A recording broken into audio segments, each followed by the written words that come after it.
Have you ever wondered why, even as an adult, you still feel like you're not enough? No matter how much you achieve, no matter how much love you give. That gnawing emptiness inside you isn't random. It's not weakness. It's the echo of an invisible prison built in childhood. A prison designed by someone who was supposed to love you, but instead used you as a mirror for themselves. And that someone may have been a narcissistic parent. Why do children raised by narcissists grow into adults who feel hollow, insecure, and endlessly guilty for simply existing? Why is it that long after leaving home, they still hear the voice of control, criticism, and shame whispering inside their head? To answer this, psychology offers us tools, but philosophy gives us something deeper. Narcissistic parenting is not just a family issue.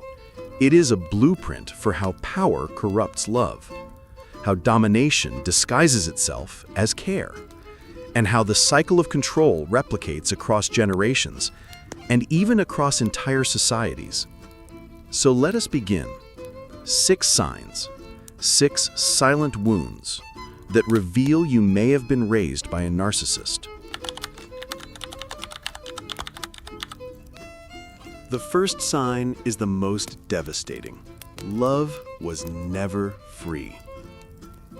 As a child, you learned that affection, validation, and approval came with strings attached. You were praised when you made your parent look good. You were punished, ignored, or humiliated when you failed to meet their image of perfection. This isn't just poor parenting. This is psychological warfare. The narcissistic parent doesn't see you as an autonomous being. You are an extension of them, a reflection in which they demand to see their superiority. Psychologists call this conditional positive regard, but Nietzsche would call it something darker, the will to power, twisted into the family unit. The narcissistic parent cannot tolerate your individuality, because your independence threatens their fragile superiority. So you grow up with a terrifying belief: I am only worthy if I perform. I am only lovable if I sacrifice myself. This seed grows into adulthood as perfectionism, workaholism, and self-betrayal in relationships. You bend until you break, because you were taught that bending was the only way to be seen.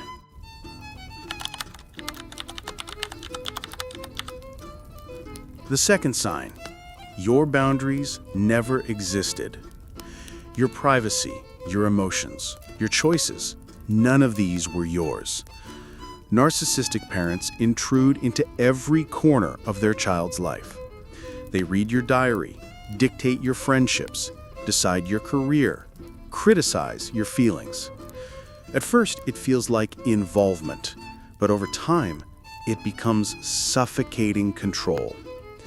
Psychologically, this is called enmeshment, a blurring of identities where you were never allowed to fully be you. Your parents' needs, moods, and ego swallowed your existence. Nietzsche warned us about this dynamic through his concept of slave morality. The narcissistic parent plays the master, demanding obedience, while the child is forced into the role of the slave, constantly adapting, suppressing, obeying. The parent's dominance creates in the child a profound resentment, silent resentment, bottled fury, and yet a haunting inability to rebel. This violation of boundaries leaves scars. As an adult, you may fear saying no. You may feel guilty for wanting space, autonomy, or even happiness. You may sabotage relationships because deep down, freedom feels dangerous. The narcissistic parent has programmed you to believe that your life is not yours. And so every step toward independence feels like betrayal. The third sign is perhaps the most sinister. Your emotions were never allowed to be real. Whenever you cried, your parent told you to stop being dramatic. When you were hurt, they mocked you for being too sensitive.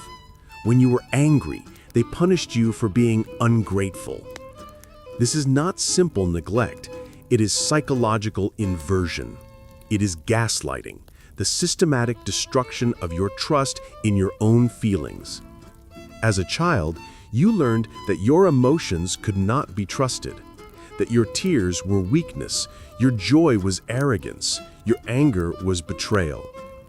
Slowly, you stopped expressing what you felt. Eventually, you stopped even feeling what you felt.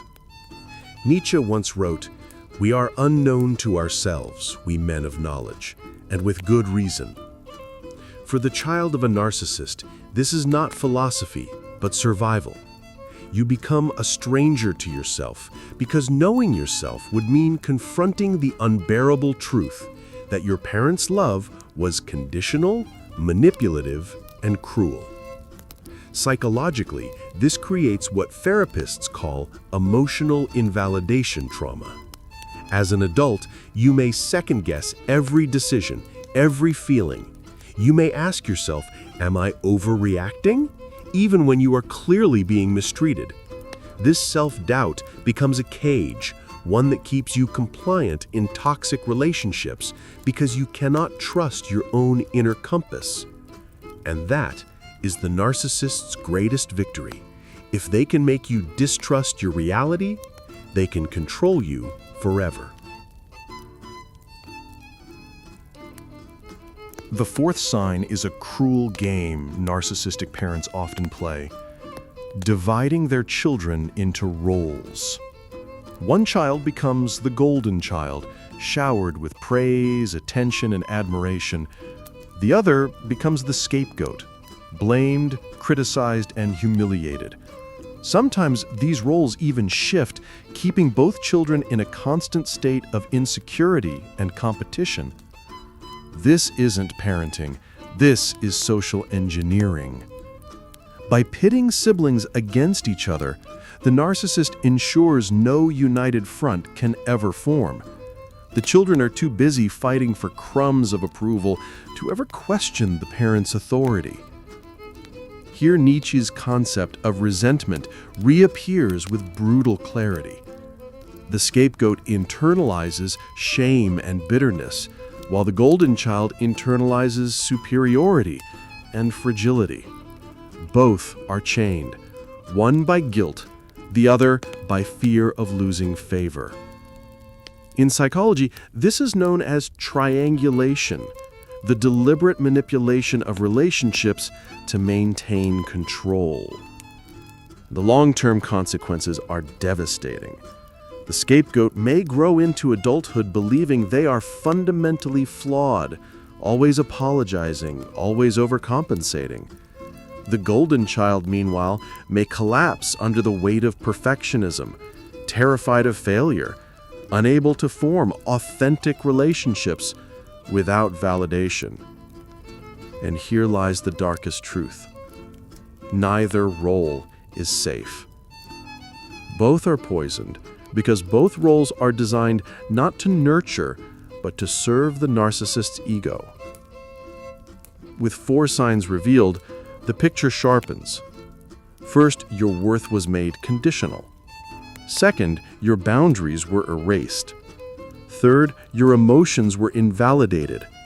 Fourth, even your sibling bonds were weaponized against you. This isn't parenting, this is social engineering. By pitting siblings against each other, the narcissist ensures no united front can ever form. The children are too busy fighting for crumbs of approval to ever question the parent's authority.